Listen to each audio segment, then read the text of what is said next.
अल्हम्दुलिल्लाहि रब्बिल आलमीन वल आकिबतु लिल मुत्तकीन वस्सलातु वस्सलामु अला सय्यदिल अंबियाइ वल मुरसलीन व अला आलिहि व अस्हाबिहि अजमाइन अम्मा बाद फ़ौज़ु बिल्लाहि मिनश शैतानिर रजीम बिस्मिल्लाहिर रहमानिर रहीम फ़इन्नहुम अदुव्वुल ली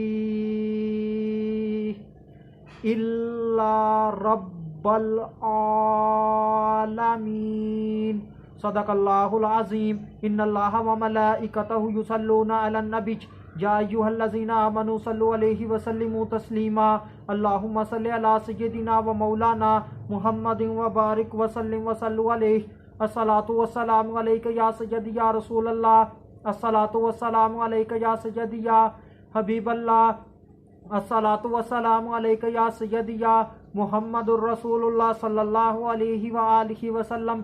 अल्लाह तबारक व तआला की हम्दो सना और उसके प्यारे हबीब हज़रत मोहम्मद सल्लल्लाहु अलैहि व आलिहि वसल्लम की ज़ात अक़दस पर दरूद व सलाम का नजराना पेश करने के बाद मैं सच्चे दिल से दुआ गो हूँ कि अल्लाह अज़्ज़ व जल मेरे हाज़रीन नाज़रीन सामईन के माल जान इज़्ज़त आबरू में बरकतें अता फरमाए और दुआ गो हूँ कि अल्लाह अज़्ज़ व जल मुझे हक सच ठीक ठीक बयान करने की तौफीक अता फरमाए। अगर इसमें कोई गलती कोताही हो तो अल्लाह अज़्ज़ व जल अपने शान करीमी के सदक़े से मुझ बंदे नाचीज़ को माफ़ी अता फरमाए। दुआया कलिमात के बाद आज का जो मेरा उन्वान है वो है दुश्मन। खुतबा के अंदर तलावत की गई आय करीमा सूरह शुअरा आयत नंबर 77 पारा नंबर 19 तर्जुमा बेशक वो सब मेरे दुश्मन हैं मगर परवरदिगार आलम। पिछली आयत करीमा के अंदर हज़रत इब्राहीम अलैहिस्सलाम ने फरमाया क्या तुम देखते हो जिनकी तुम इबादत करते हो।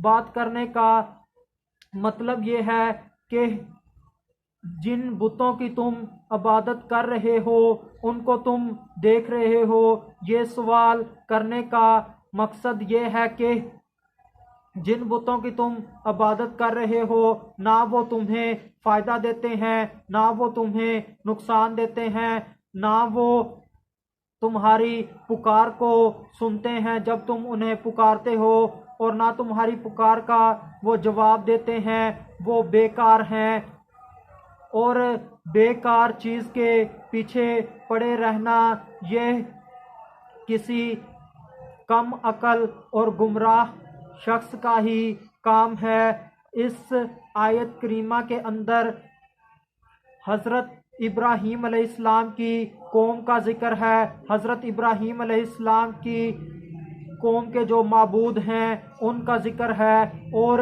इसके साथ इस आयत करीमा के अंदर दुश्मनी का जिक्र है और अल्लाह तबारक व तआला के रब्बुल आलमीन होने का जिक्र है। हज़रत इब्राहीम अलैहिस्सलाम ने खुद आगे मज़ीद फरमाया अदुव्वुल ली मेरे लिए दुश्मन। इससे मुराद फ़इन्नहुम अदुव्वुल ली इससे मुराद हज़रत इब्राहीम अलैहिस्सलाम की कौम है और वो से मुराद हज़रत इब्राहीम अलैहिस्सलाम की कौम के वो माबूद भी हो सकते हैं जिनकी वो इबादत करते हैं, जिनको वो पूजते हैं।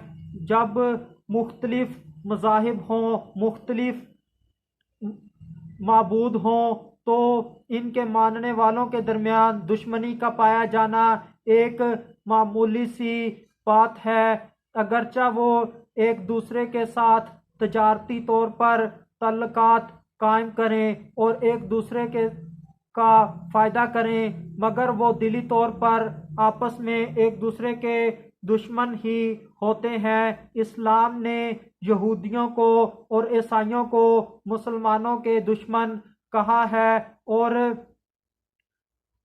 हमेशा से यहूदियों ने और ईसाइयों ने मुसलमानों को नुकसान पहुंचाया था, पहुंचाया है और आगे भी पहुंचाते रहेंगे।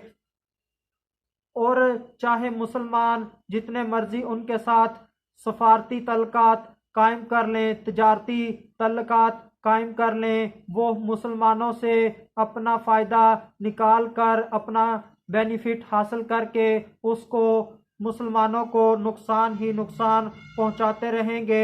अल्लाह तबारक व ताला मुसलमानों को अक्ल सलीम अता फरमाए और दुश्मन और दोस्त के अंदर फ़र्क करने की तमीज़ अता करे। इस्लाम तो यहूदियों को और ईसाइयों को के साथ दोस्ती से मना करता है और मुसलमान भाग भाग कर इनके साथ जाकर दोस्तियां करते हैं, इनके साथ तल्लुकात बनाते हैं और बिजनेस के हवाले से, कारोबार के हवाले से इनकी तरफ खींचते चले जाते हैं और हालांकि वो मुसलसल इनको नुकसान पे नुकसान पहुंचा रहे हैं। इस आय करीमा के अंदर दोस्ती का भी जिक्र है। हज़रत इब्राहीम अलैहिस्सलाम के सारे दुश्मन ही नहीं बल्कि हज़रत इब्राहीम अलैहिस्सलाम का दोस्त भी है। वो दोस्त सिर्फ एक है और वो है रब्बुल आलमीन, यानी कि तमाम के तमाम जहानों को पालने वाला अल्लाह तबारक व ताला हज़रत इब्राहीम अलैहिस्सलाम का दोस्त है। आज मुसलमानों का ये हाल है कि वो अपने ही मुल्क के अंदर रहने वाले मुसलमानों को नुकसान पहुंचा रहे हैं। दौलत के पीछे इतने दीवाने हो चुके हैं कि चाहे इनको अपने ही मुल्क के लोगों को शहीद करना पड़े तो ये कर देंगे, चाहे अपने ही मुल्क के लोगों को लातों से, डंडों से, हाथों से मारना पड़े तो ये मार लेंगे। अगर अपने ही लोगों के ऊपर, अपनी ही अवाम के ऊपर तेज़ाब फेंकना पड़े तो ये फेंक लेंगे। अगर अपनी ही अवाम के ऊपर इन्हें शैल मारने पड़े तो ये मार लेंगे। अगर अपनी ही अवाम को गोलियां मार के शहीद करना पड़ा तो ये कर लेंगे। और पैसे के पीछे इस कदर ये दीवाने हो गए, पैसे के पीछे इस कदर भागने वाले हो गए और करोड़ों लोगों की आवाज़ को दबाकर सिर्फ सफारती तल्लुकात, सिर्फ तजारती तल्लुकात काफरों से बचाने की बात की जा रही है। और इतनी बड़ी तादाद के अंदर मुसलमानों को जेलों के अंदर बंद किया जा रहा है कि जेल इनकी आवाम से भर गए और उनकी रहाई का भी कोई इम्कान नज़र नहीं आता।